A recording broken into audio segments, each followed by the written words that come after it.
dejo entonces con ellos que van a hablarnos de derecho de obtentor y de ley de semillas. Bueno, muchas gracias por la presentación. Gracias primero por la invitación a la Universidad Tecnológica y al INPI por hacernos participar, al INASE, en lo que es estas jornadas de vinculación tecnológica con un tema tan específico como lo es el derecho obtentor, este sistema sui generis de protección de variedades vegetales que está dentro de lo que es el sistema de propiedad intelectual, pero bueno, tiene sus características y sus particularidades, que es lo que vamos a hacer en esta primera etapa de la charla. La segunda etapa la van a ver con Raimundo y él les va a comentar un poco cuál es la situación de tanto la legislación de semillas como la situación en cuanto a inscripciones, estadísticas del INASE en la actualidad. Cualquier pregunta que se le surja durante la disertación, no tengo problema que las vayamos charlando como para que después no se las olviden. Como les decía, Argentina ha elegido un sistema de protección de variedades vegetales. Hoy estuvieron hablando hace un rato de los sistemas de propiedad intelectual, sistemas de propiedad industrial, donde está el sistema de patentes, y también vi que les explicaron un poco sobre lo que es los sistemas de protección sui generis, o sea, de su propio género, que tiene también el sistema de propiedad intelectual, y en este caso el derecho obtentor es uno de estos sistemas de protección para lo que son las variedades vegetales. Si ustedes se preguntan qué son las variedades vegetales, en un principio vamos a ver después una definición más técnica. Son todas las plantas que pertenecen a una determinada especie, a determinado régimen dentro del reino vegetal, si no me corrige el ingeniero agrónomo, que soy abogada. Por ello partimos de este concepto de planta y después vamos a definirlo más técnicamente. Argentina, como también explicaba Elisa, es miembro de varios tratados internacionales que están introducidos al sistema de legislación nacional y que regulan lo que son los derechos de obtentor en Argentina. El primero es un acuerdo que mencionó Elisa, que es el acuerdo sobre los aspectos de propiedad intelectual relacionados con el comercio, ADPICO-TRIPS. Este acuerdo es un acuerdo de la OMC, que es el primer acuerdo internacional que regula sobre aspectos económicos y comerciales de lo que es la propiedad intelectual, y en un artículo específico, que ahora vamos a ver, regula sobre lo que es las obtenciones vegetales. El TRIPS no regula sobre obtenciones vegetales, pero sí dice qué es lo que se puede hacer con las obtenciones vegetales. Luego tenemos otro acuerdo internacional, que es el Convenio Internacional para la Protección de las Obtenciones Vegetales, que es el Tratado UPOV. Argentina está suscripta al acta de 1978 del convenio UPOV. Hay varias actas que también las vamos a ver con distintas características estas actas. Nosotros estamos en el acta de 1978.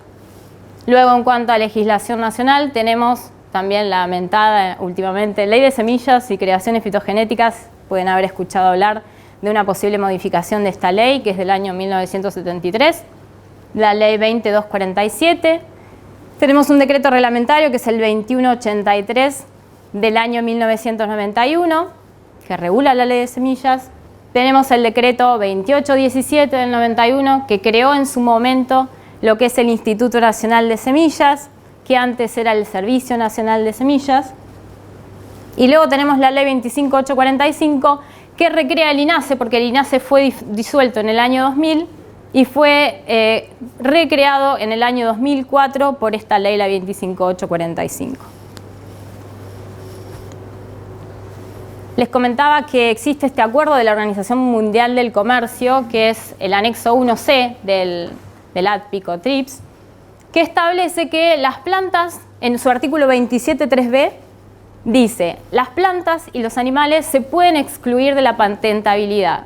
Es decir, un país puede decidir no patentar plantas y animales. Caso de Argentina, los animales no se patentan. Y sí, dice, lo que se debe hacer es que el país otorgue una protección válida para lo que es las variedades vegetales. Que esto puede ser un sistema de patentes, puede ser un sistema sui generis o la combinación de ambos. Argentina eligió para la protección de las variedades vegetales y en línea con el TRIPS un sistema sui generis, que es el sistema de la UPOV, de la Unión Internacional para la Protección de las Obtenciones Vegetales.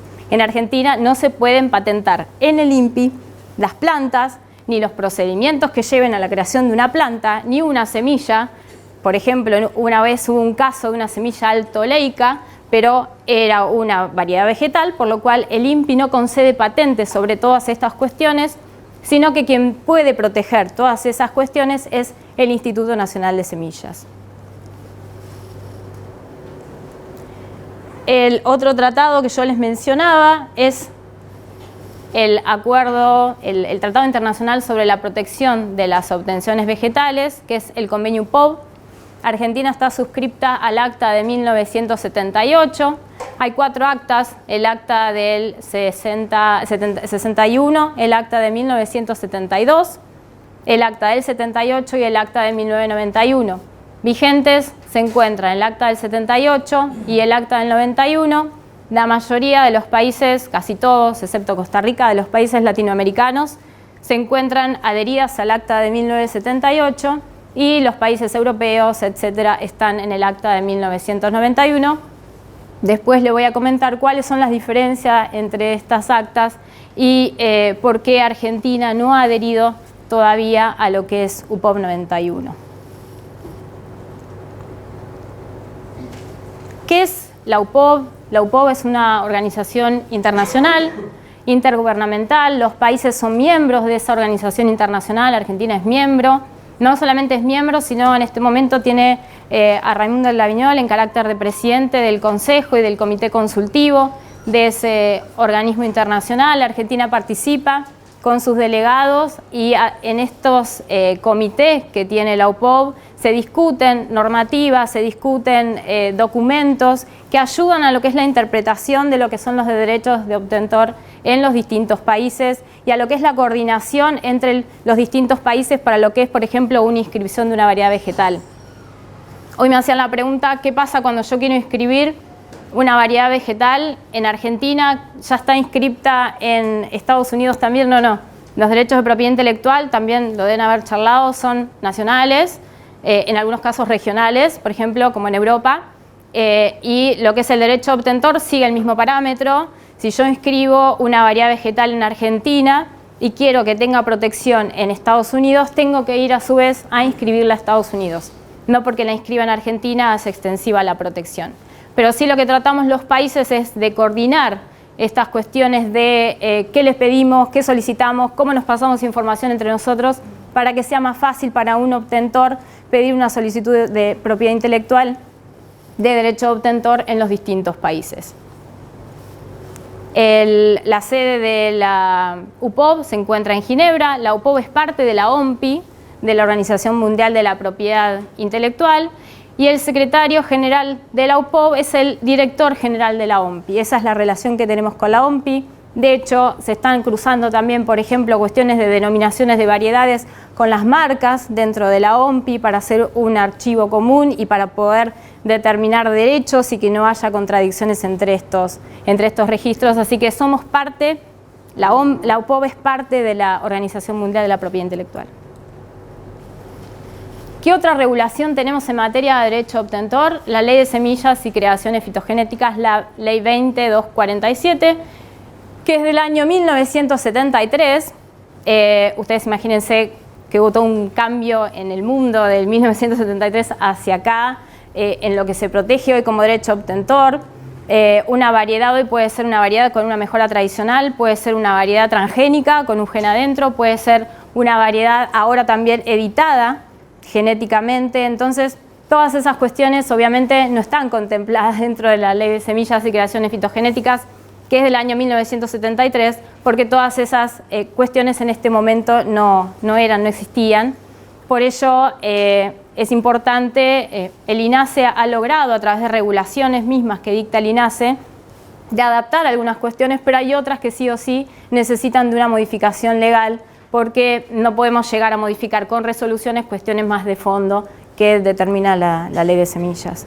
Los objetivos de la Ley de Semillas de Argentina tiene una particularidad, que es una de las pocas legislaciones del mundo que habla tanto de cuestiones comerciales, de la regulación del comercio, como de la regulación de la propiedad intelectual. La mayoría de las legislaciones de semillas del mundo tienen una parte sobre comercio y una parte sobre propiedad intelectual. La nuestra regula en un solo cuerpo legal las dos cosas.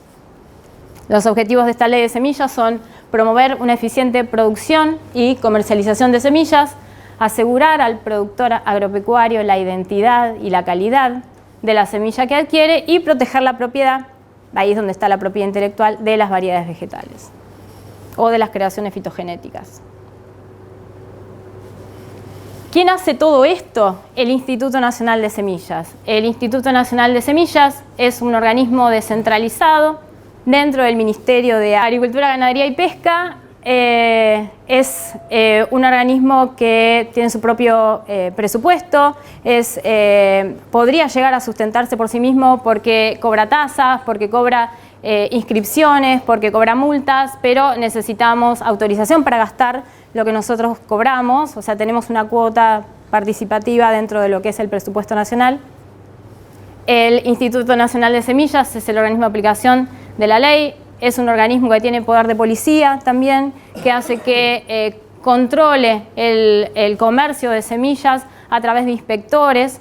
El organismo no solamente está centralizado en Buenos Aires, sino que tiene delegaciones regionales en las distintas secciones del país, en el NOA, en el NEA, Pampeana Norte, Pampeana Sur, en las zonas más fuertes de determinados cultivos o por cultivo, zona de San Pedro, tiene toda la parte de cítricos, regionales, etc. Está administrado y dirigido actualmente por un presidente. Originalmente la ley dice un presidente del directorio, pero el directorio no está creado hace 10, 15 años más o menos. Entonces el presidente del organismo es el presidente a su vez del directorio, que en este momento no funciona. ¿Cuáles son los fines de esta protección del derecho obtentor? ¿Cuál es el fin?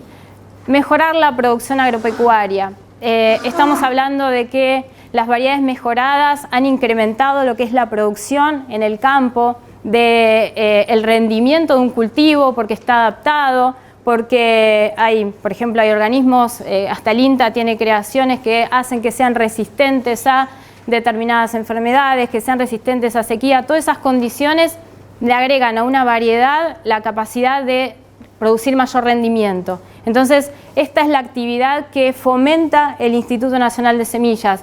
Dentro de la 2247, ya en el año 73, había todo un capítulo de lo que era el fomento del fitomejoramiento, el fomento de la creación de nuevas variedades a través de, decía la ley, otorgamiento de subsidios, de lo que era desgravaciones impositivas, cómo ayudar al productor o al agricultor a que creara nuevas variedades vegetales, tanto desde el sector público como del sector privado, para tener esta posibilidad de tener mayor cantidad de opciones a la hora de elegir un productor agropecuario que sembrar y de acuerdo a los lugares en los cuales iba a sembrar. Hoy habrán visto que el sujeto de derecho en lo que es la patente es el patentatario, el que tiene un derecho de propiedad intelectual cuando cumple los requisitos de una patente. En el derecho obtentor, al titular de ese derecho de propiedad intelectual, que no es una patente sino que es un derecho obtentor, se lo llama obtentor, que es la persona que crea, descubre y desarrolla una variedad. Ustedes dirán, bueno, entonces si yo descubro una variedad que se encuentra en un determinado lugar, en un campo, ¿puedo ir al INASE a inscribirla, a solicitar un derecho obtentor? No. Si la descubro solamente no, le tengo que producir una mejora a esa variedad para que yo se las proteja en el Instituto Nacional de Semillas. No puede ser solamente descubierta, sino que tengo que desarrollar y obtener algo nuevo. Este salto inventivo que requiere la propiedad intelectual también está dentro de lo que es el derecho obtentor. ¿Quiénes pueden ser obtentores? Porque ustedes dirán, bueno, no, los obtentores son solamente las empresas, Bayer, Monsanto, Syngenta. No, el obtentor puede ser un agricultor, puede ser un productor, pueden ser las universidades, que en realidad esto estaba enfocado bien hacia el público que iba a hacer esta charla. Entonces hice todo un machete de cuáles son las universidades que tienen derechos de obtentor en Argentina. La Universidad de La Pampa tiene 2 títulos de derecho de obtentor, Río Cuarto tiene 7, el Litoral, la Universidad del Litoral tiene 15, la Universidad de Luján tiene 2, el Noroeste tiene 6, Rosario tiene 6, la Universidad del Centro tiene 3, la Universidad de Córdoba tiene 13, Cuyo 17, La Plata 18 y la UBA 10. O sea, vean cómo no solamente los obtentores son las empresas o las multinacionales, como existe en lo que cree la gente, en el imaginario colectivo, sino que hay uno de los mayores obtentores de Argentina es el INTA. Entonces, acá hay un organismo público que es uno de los mayores creadores de variedades vegetales. Y ahí, como el INTA, tenemos universidades nacionales que se llevan gran cantidad de derechos de obtentor, con lo que cobran regalías, porque el derecho de obtentor no es que es un sistema ajeno al sistema de derecho de propiedad intelectual en cuanto a es benéfico, no. Tiene un sistema también de cobro de regalías, de royalties, y esto es lo que hacen estas universidades al crear variedades vegetales. O sea, tendrán contratos de vinculación tecnológica con otras empresas, por ejemplo, como lo tiene el INTA, o los explotarán ellos mismos, pero cobran un porcentaje o cobran lo que tienen que cobrar por los derechos de propiedad intelectual en base a este derecho otorgado por el INASE.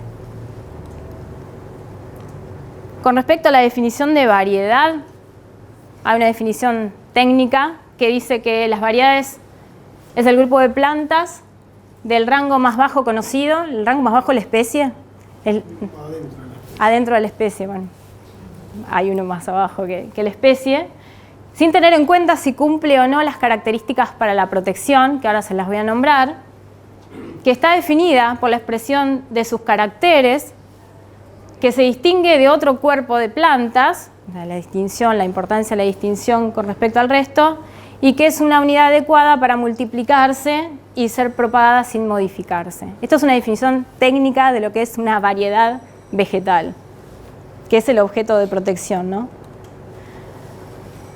Y a su vez, recién decíamos, una variedad vegetal puede o no reunir las condiciones para lo que es una protección de propiedad intelectual. La creación fitogenética sí cumple con estas condiciones y es el cultivar que está obtenido por descubrimiento, pero que a su vez tiene la aplicación de estos conocimientos científicos que se pueden plasmar, que se pueden describir y que a través de este llenado de estas características, que en el INASE es una declaración jurada, a diferencia de otros países, nosotros la solicitud de protección de una variedad vegetal la hacemos mediante un sistema de declaración jurada, hoy es un trámite online, pero no hacemos nosotros, el Estado, el estudio a campo.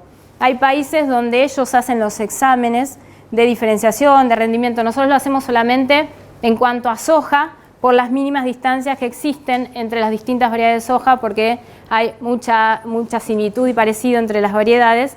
Después el resto de las variedades resultan de una declaración jurada del obtentor, que nos declara a nosotros bajo juramento qué es lo que está tratando de inscribir en el INASE. El derecho de obtentor, como todo derecho de propiedad intelectual, es un derecho exclusivo. Los derechos de propiedad intelectual tienen esta característica de ser un ius excluendi o un derecho negativo, porque todo aquel que no tiene ese derecho, para poder usarlo me tiene que pedir autorización a mí para usar ese derecho. Si yo fuera el dueño, por ejemplo, de un derecho de obtentor, que puedo autorizarlo, que puedo mediante un pago de regalías, mediante un contrato, mediante una transferencia, cuestiones que estuvieron viendo también hoy, yo puedo transferir ese derecho en cuanto a las ganancias comerciales, por ejemplo. Pero ese derecho es exclusivo del obtentor, ¿sí? Lo que tiene ese obtentor es la capacidad de transmitir estas ganancias comerciales después. ¿A quién se le otorga? Al obtentor. Como le decía, el patentatario de la ley de patentes, acá es el obtentor. ¿Sobre qué se otorga ese derecho? Sobre una variedad nueva.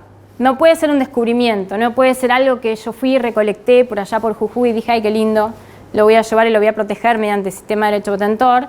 Hoy en día no solamente tiene que declararnos a nosotros todas las características que tiene una variedad, sino por otros tratados internacionales necesita la autorización de, por ejemplo, la provincia para inscribirse lo que son variedades locales o nativas. Si yo este derecho de obtentor tratara de inscribir, por ejemplo, una variedad de quinoa, no solamente voy a tener que cumplir con los requisitos que ahora les voy a nombrar, sino que aparte de cumplir con esos requisitos me van a tener que traer la autorización de la provincia de la cual sacaron el recurso genético.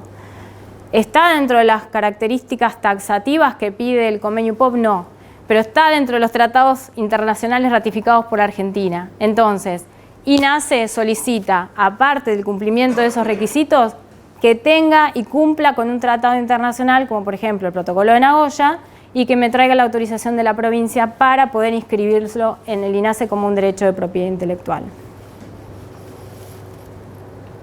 Y lo que... Ese trámite, no sé, el obtentor y va al gobierno de Jujuy y le dice, necesito...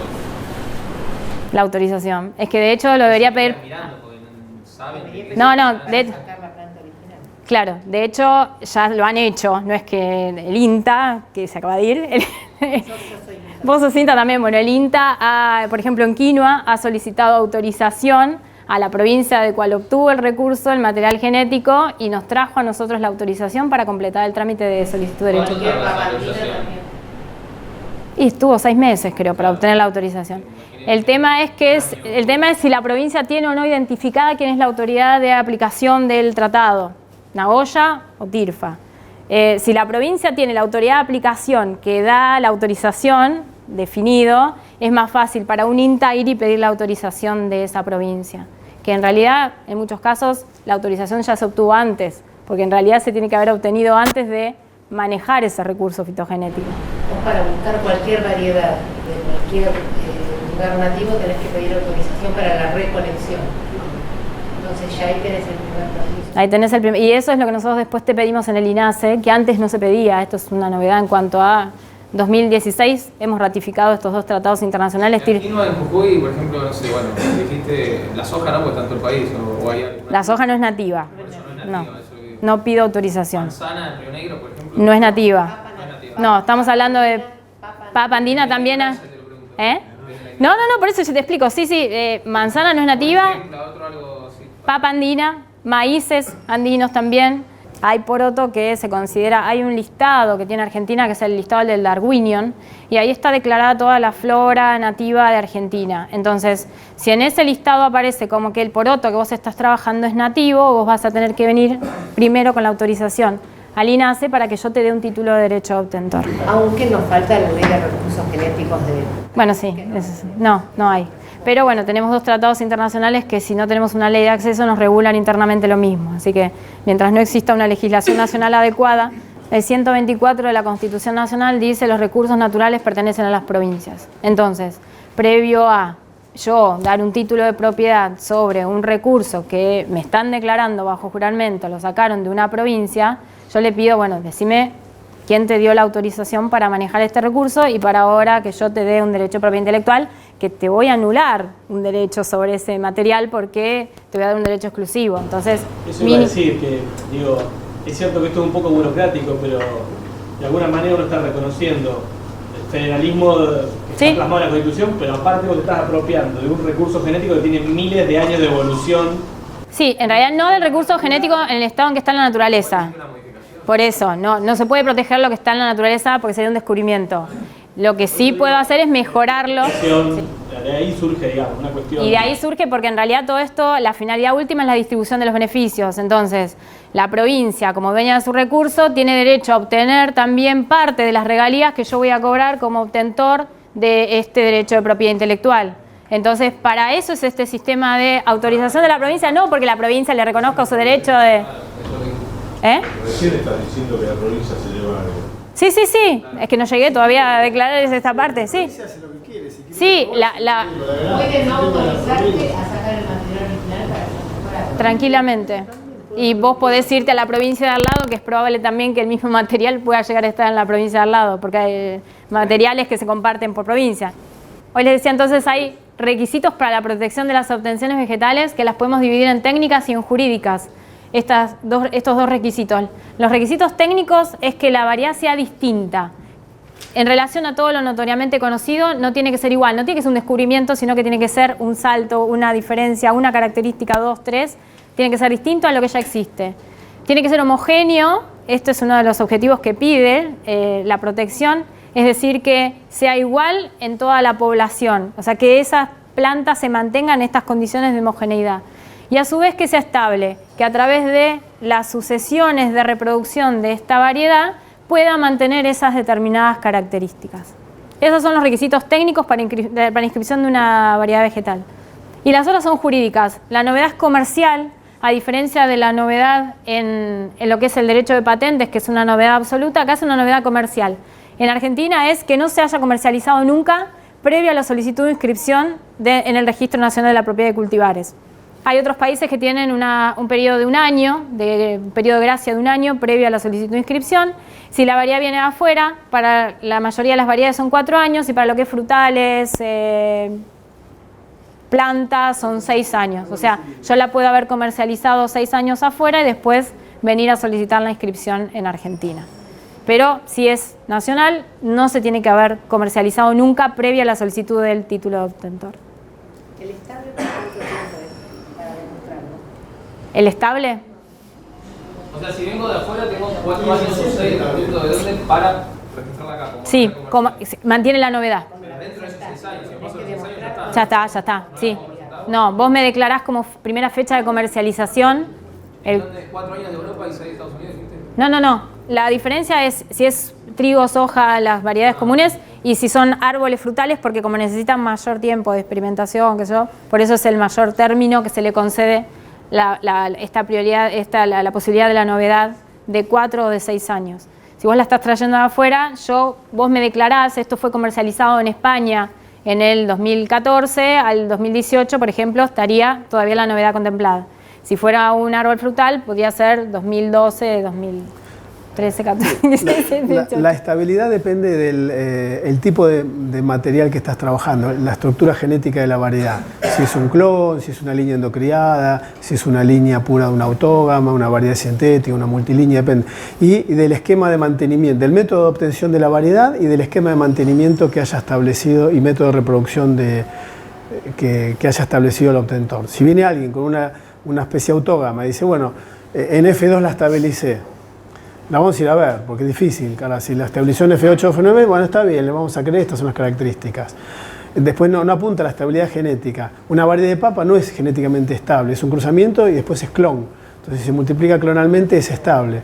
Y entre medio, los diferentes, según el tipo de variedad que sea, se examina y lo tenés en cuenta con la variabilidad. Algo muy variable es imposible que sea estable. Hay una segregación que se permite igual. Sí, tenés una tolerancia de variabilidad, pero depende de la estructura genética de la variedad. Y homogeneidad y estabilidad están relacionados y nosotros vemos cuál fue el método de obtención y cuál es el método de multiplicación de la variedad. Y a futuro importa el método de multiplicación de la variedad y hasta el día de la fecha cómo la obtuvo. Como yo les decía, la declaración de cuáles son las características de la variedad, de la flor, el tallo, etcétera, me la va a declarar bajo juramento el solicitante. Pero yo lo que puedo hacer después es un control oficial sobre dicha variedad. De hecho, el obtentor tiene que mantener una muestra viva para que yo se la pida en cualquier momento y me tiene que entregar esta muestra viva y yo puedo controlar si esas condiciones que me declaró bajo juramento se condicen con lo que me dijo o no. Cuando vos decís me tienen que entregar una muestra viva, a nivel trámite, ¿qué tiene que ir a Avenida Belgrano con un terrario y No, te mandan semillas, una bolsa de semillas. ¿Esa planta o dónde? Sí, lo que sea. Sí, eso. Sí. Vino lo puntual, Sí. Tal cual, sí, tiene que venir al INASE y yo le digo, mira, tengo dudas de lo que me estás declarando. ¿Te puede mandar por correo una semilla? ¿Correo las mandan? Sí. Digo, si alguien que vive en Jujuy y no tiene la posibilidad de venir hasta Avenida Belgrano y no, Sí. no se puede. Exacto. Por encomienda. Sí, puedo necesitar también de la muestra viva para comparar con otras variedades también, no solamente para determinar las características de la mía, sino como variedades candidatas. No tengo de esta que me están declarando como variedad similar contra la cual la tengo que testear. Bueno, mandame una muestra y la siembro al lado y veo si son iguales o no son iguales. Sí. Como les decía, es una declaración jurada. Es un artículo establecido dentro de la ley de semillas, el artículo 19 de la 2247, y hoy en día son todos trámites a distancia, o sea, ingreso por los trámites a distancia GOBAR, busco la inscripción en el Registro Nacional de la Propiedad de Cultivares y a partir de ahí inicio el trámite de solicitud de derecho obtentor. Un trámite de derecho obtentor tarda alrededor de un año, 2 meses, más de eso hoy en día no está tardando. Desde el principio hasta el finalizado el trámite, ¿no? Y una diferencia que tiene el derecho obtentor con lo que es el derecho de patente es que yo concedo el derecho a partir del otorgamiento del derecho. O sea, si me tarda un año en el trámite, no pierdo un año que fue el que yo tardé en hacer ese trámite, sino que esto se me descuenta y yo empiezo a contar a partir de que me otorgan el derecho obtentor. Son 20 años, pero a partir de que me lo otorgaron, no a partir de que lo solicité. Que eso es una ventaja para una persona, obviamente eso estira mi derecho de propiedad intelectual un periodo mayor. En patentes generalmente se me restan Más eso. o menos 12.000 pesos, ¿no? El trámite, sí, son 5.000 más no sé cuánto más, y después Son dos pagos, ¿no? 6 y 8. Sí, porque ahora aumentaron los aranceles en eso también. Y después tenés un mantenimiento anual, que son 4.000 pesos, 4.700 pesos, que esa es la renovación de la anualidad. Tu derecho obtentor dura 20 años, pero yo tengo que demostrar que quiero seguir manteniendo ese título de propiedad, entonces todos los años pago una tasa, que es el mantenimiento de ese título de propiedad. Si yo no la pago, es motivo para que el INASE me intime y que si no cumplo con esa intimación, se me dé de baja el derecho obtentor. Hoy les contaba que la UPOV tiene varias actas suscriptas por los países. Argentina y Latinoamérica están suscriptas al acta de 1978 de la UPOV. Hay algunas diferencias con el acta de 1991, que también se las nombra ahí, pero tenemos a su vez un decreto que es el 2183, que se los nombré al principio, que este decreto en cierta forma nos mueve hacia UPOV 91 sin llegar a UPOV 91, pero algunas de las cuestiones y algunas de las condiciones que están establecidas en el acta del 91 nosotros los tenemos reconocidos a partir de este decreto del 2183 del 91. Los géneros y especies que nosotros protegemos, UPOV 78 decía como mínimo 5 especies y luego deberíamos incorporar más especies. En UPOV 91 se debe reconocer la protección a todas las especies y el decreto 2183 también reconoce la protección a todas las especies. En este momento Argentina protege 280 especies de variedades vegetales dentro del reino vegetal. Hay otro de los puntos que diferencia el acta 78 al 91, que es la extensión del derecho al producto de la cosecha. ¿Qué significa esto? Que cuando yo no puedo ejercer mi derecho de propiedad intelectual sobre la semilla, puedo extender la posibilidad de ejercer mi derecho sobre el producto o el grano. Esto es lo que en algún momento, si se acuerdan, pasó con los embarques que salían para Europa y fueron parados en Europa porque sobre el grano se puso una interdicción allá en la Comunidad Europea para que ese grano no entrara porque Argentina no había pagado sus derechos de propiedad intelectual sobre esa semilla que había derivado en ese grano. Bueno, eso es por esta posibilidad de extensión de la propiedad intelectual, no a cobrarla sobre lo que es la semilla, sino a cobrarla sobre el producto de la cosecha, que es el grano. Esto lo permite el acta UPOV 91, lo da como opcional el acta del 78, y Argentina no lo tiene, y en el caso de ratificar el acta 91 estaríamos modificando una de las excepciones que nosotros tenemos, que es la excepción de consumo, que determina que lo que yo mando a consumo pierde la conexión con el derecho obtentor. Quiere decir que si yo tengo semilla de soja y en vez de usarla como semilla la convierto en aceite, ahí ya no puedo ir a cobrar sobre el aceite porque perdí la relación entre lo que es. Se corta en el consumo. Entonces, si yo tengo una extensión al producto de la cosecha, sería difícil determinar de qué forma compatibilizo la excepción de consumo de la ley 2247 con el acta 91 UPOV. Obviamente, si adhiero al acta 91, tengo una ley posterior que modifica la ley anterior, pero estaríamos contradiciendo una excepción que hoy está contemplada dentro de lo que es el derecho obtentor en Argentina. Otro concepto que no está en Argentina y que no está en el acta del 78 es la variedad esencialmente derivada. Es uno de los reclamos, por ejemplo, del INTA. La variedad esencialmente derivada es una variedad, todas las variedades son derivadas de otras, pero bueno, la esencialmente derivada significa que hay una relación cercana entre lo que es la variedad originaria y la variedad derivada, que hay 2 o 3 características nomás de distinción entre una y la otra, y lo que crea UPOV 91 es una relación de causalidad entre las dos variedades, por lo cual el dueño de la variedad derivada debe solicitar autorización al dueño de la variedad inicial cuando esta variedad derivada entre en un circuito de comercialización. Esto no existe en Argentina y lo que sucede, por ejemplo, es que se ha obtenido material, germoplasma de elite y se le ha ingresado un gen, un transgen, y esa variedad se ha adueñado cuando es muy probable que todo el desarrollo que tenía esa genética de avanzada sea apropiada por el dueño del gen sin haber hecho demasiado, sino más que agregar un gen a esa genética. ¿Se entiende, no? Por eso el concepto de la variedad esencialmente derivada es un concepto que a nosotros como país nos serviría mucho porque hay mucho fitomejoramiento nacional en variedades y en germoplasma que buscan otras empresas y otros países, como por ejemplo material del INTA. Entonces, esto nos ayudaría a que estos ingresos fueran también parte del INTA si existiera el concepto de la variedad esencialmente derivada en Argentina. Crea una relación de conexión entre lo que es la variedad original y la variedad derivada que hoy en Argentina no existe. Hoy se pierde y yo en el INASE le otorgo a alguien que le ingresa un germoplasma del INTA un gen y la desconecto totalmente del INTA. Si esto fuera, si el concepto de variedad esencialmente derivada estuviera en Argentina, todavía deberían pedir autorización al INTA por esa variedad esencialmente derivada. ¿Se entiende, no? La duración de la protección también es otra de las diferencias entre las distintas actas. El acta del 78 daba protección por 15 o 18 años, el acta del 91, 20 y 25, de acuerdo si son las especies comunes o si son árboles y frutales. Y el decreto 2183 da un periodo común de 20 años para todas las especies. Con respecto a qué necesito pedir autorización, sobre qué necesito pedir autorización para utilizar la variedad, ustedes saben que derecho exclusivo, ius excluendi, necesito para utilizar algo con propiedad intelectual la autorización del dueño. UPOV 78 requería solamente la autorización sobre la producción comercial, la puesta en venta y la comercialización.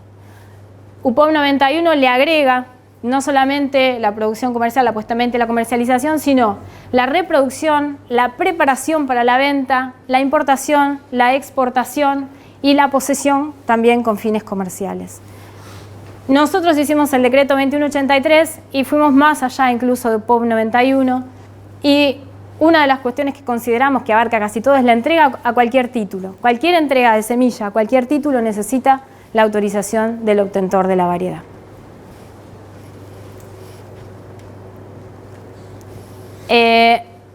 El sistema de derecho obtentor es un sistema distinto a lo que es la propiedad industrial, por ejemplo, un sistema de patentes, y tiene excepciones más flexibles. ¿Por qué? Porque el fitomejoramiento nacional, por ejemplo, es algo muy importante para nosotros. Argentina es un país netamente agrícola y elegir un sistema de patentes para proteger variedades vegetales hubiera sido más restrictivo en cuanto a la posibilidad de usar este germoplasma que ya existe para crear nuevas variedades. Entonces, el sistema de derecho obtentor tiene excepciones que no tiene el sistema de patentes. Por ejemplo, ¿cuál? La excepción del fitomejorador. Es esta excepción que permite que yo tome una variedad que tiene propiedad intelectual, que la mejore y la inscriba sin ningún tipo de autorización del dueño de esta variedad, de este germoplasma. No necesito autorización para hacer uso de ese germoplasma y para crear una nueva variedad. Otra de las excepciones que existen, les nombré recién la excepción del fitomejorador, otra es la excepción del consumo, esto que les decía recién, mandar el producto, lo producido a consumo, corto la relación con el derecho obtentor y ya no tengo alcance a lo que es el material. Si yo tengo un material que va a consumo, una semilla que en vez de, por ejemplo, semilla incautada de alfalfa transgénica, que como está con un evento regulado, no autorizado, yo lo mando a consumo. ¿Qué quiere decir? Que lo puedo mandar a producir aceite industrial era, ¿no? Lo saco de la órbita del derecho obtentor. Entonces ahí ya no alcanza el derecho obtentor eso. ¿Está bien? O sea, lo producido con ese aceite no tengo derecho obtentor. No. Todo lo que se manda a consumo está contemplado dentro de la excepción de consumo. Después hay otra excepción que es la excepción del uso público restringido, que no se utilizó nunca, que es la posibilidad de cuando no hay determinada semilla en el mercado que se necesita abastecimiento de esa semilla, el INASE puede utilizar como un régimen de expropiación a una propiedad intelectual de una determinada empresa y obligarlos a que pongan esa semilla dentro del mercado previo pago de... Faltan sandías en el país y buscan a la empresa que vende sandías le dice, mira, vas a tener que poner la sandía por 2 años, porque hay un límite de 2 años, el Estado te va a pagar, como toda expropiación te va a pagar 2 pesos, pero bueno, te va a pagar, y yo te voy a obligar a que vos me llenes el mercado de sandía, pues no tengo forma de hacer jugo de sandía. Esta es otra posibilidad que tiene la ley de semillas, que estamos hablando de sandía, en realidad habría otros cultivos que son un poco más importantes. Claro, por eso, tal cual, pero hay otros cultivos que tal vez es más importante o que no sé, no hay abastecimiento de determinada semilla y el INASE tiene esa posibilidad de utilizar este recurso para proveer el mercado. Nunca se usó, tuvimos casi. Sí, una vez que hubo que amagar nomás. Tuvimos por usarlo. El tema es cuando amagás, te dicen, bueno, está, te lo proveo. Otra excepción y la más nombrada es la excepción del uso propio, que es la posibilidad de reservar para uso propio la semilla de una bolsa adquirida legalmente y poder resembrar la misma semilla. Sí. ¿Hago una pregunta? También desde la ignorancia te lo pregunto. Estoy tratando de visualizar lo que sería un inspector de SADAIC cuando va al campo. A los bares sí. Y a los hoteles. El nuestro va al campo. Si va, realmente hay un inspector del INASE sí. que va a... Sí. Eso se llama poder de policía. No, el INASE tiene... Yo no entiendo nada de semillas, pero cuando hacía biología 1 en segundo año, que me hacían la germinación del poroto, cuando terminaba una semilla, yo me acuerdo que de la misma semilla vos podías sacar otra semilla. Sí. Entonces, ¿para qué le voy a ir a comprar al otro? El pensamiento de robo de propiedad intelectual. Sí, no, acá después yo voy a hablar un poco. ¿Cuál es el rol del Estado? ¿Cómo se dice eso? No, eso es...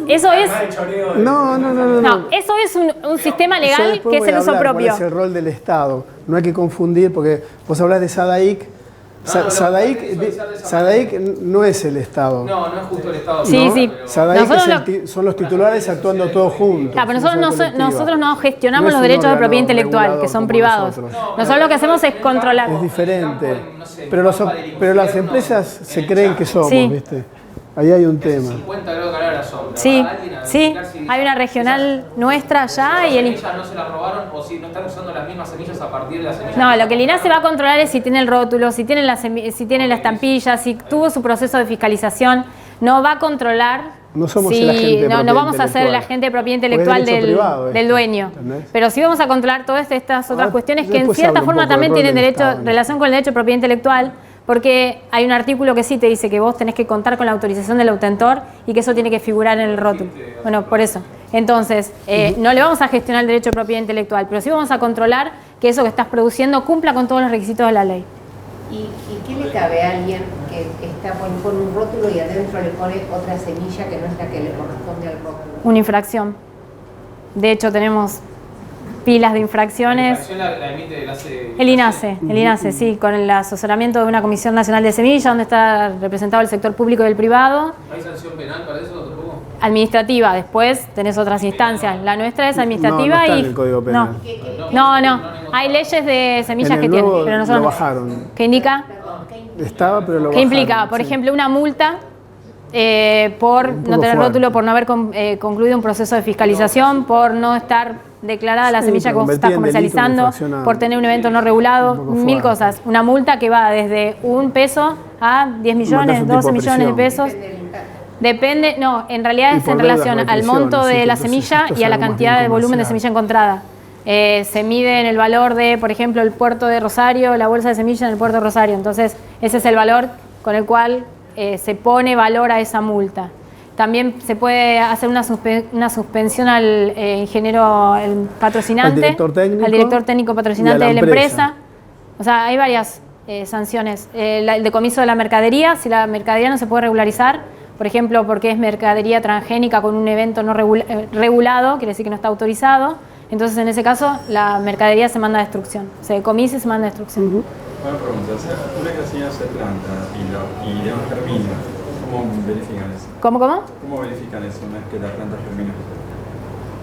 Cuando dejas de ser semilla y se convierte en planta. Sí. Es cultivo, no es más semilla. Está fuera del alcance nuestro ya. Ah, claro. Cultivos los regula el SENASA. A no ser que sea para producir semilla. Bueno, si es un cultivo para producir semilla, sí. Pero o sea, nosotros, si es un cultivo si para genera producto, nuevamente, no. Si vos estás sembrando para producir semilla, ahí intervenimos nosotros. Si vos estás generando para que vaya al consumo de los chanchos, de los animales, no. Y muchas veces el control, digamos, el control nuestro es mucho más vasto que la propiedad de las variedades. Claro, Sí, de hecho es finito la diferencia entre una y la otra y muchas veces te declaran, no, esto iba a consumo y en realidad el destino es importante. Sí. El destino. ¿Qué es semilla, qué no es semilla? No es un tema menor. Porque, ¿Un minuto me queda? Vos. Porque para un país agroexportador como nosotros, que cualquier cosa que potencialmente pueda ser usada como semilla puede ser toda la cosecha nacional. Entonces, bueno, esta excepción es una de las más importantes, es una de las excepciones que no están contemplados en otros sistemas de propiedad intelectual, porque acá estamos haciendo un uso de una propiedad intelectual sin ningún tipo de límite. En el caso de Argentina hay otras legislaciones que limitan en cantidad de hectáreas, limitan en cantidad de tiempo, o sea, se les permite, por ejemplo, hacer uso propio por 2 o 3 campañas y después tienen que volver a comprar una bolsa nueva. Nosotros no tenemos límite en este momento, entonces el uso propio es legal si se cumple con los requisitos de la resolución 35/96, que es que sea un agricultor que haya adquirido originalmente la bolsa de semilla y que esté dentro de su campo. O sea, si cumple con estos 3 requisitos, no hay posibilidad de que el Estado vaya a intervenirlo porque está dentro de las posibilidades que hoy te permite la legislación nacional. Bueno, y como resumen, quería decir esto, que el fitomejoramiento moderno aumentó considerablemente el rendimiento de los cultivos, como yo les decía, en base a todos los procesos de fitomejoramiento, la posibilidad de que el Estado incentive este fitomejoramiento nacional a través de la legislación, a través de otras medidas económicas para que el fitomejoramiento siga su curso. Las medidas estatales y un aumento de la inversión pública y privada en el sector de las semillas son requisitos a largo plazo para que la agricultura pueda responder al reto de la seguridad alimentaria, de la soberanía alimentaria y el tema del aumento de la población y el cambio climático. Este era el resumen de la cosa. Bueno, muchas gracias.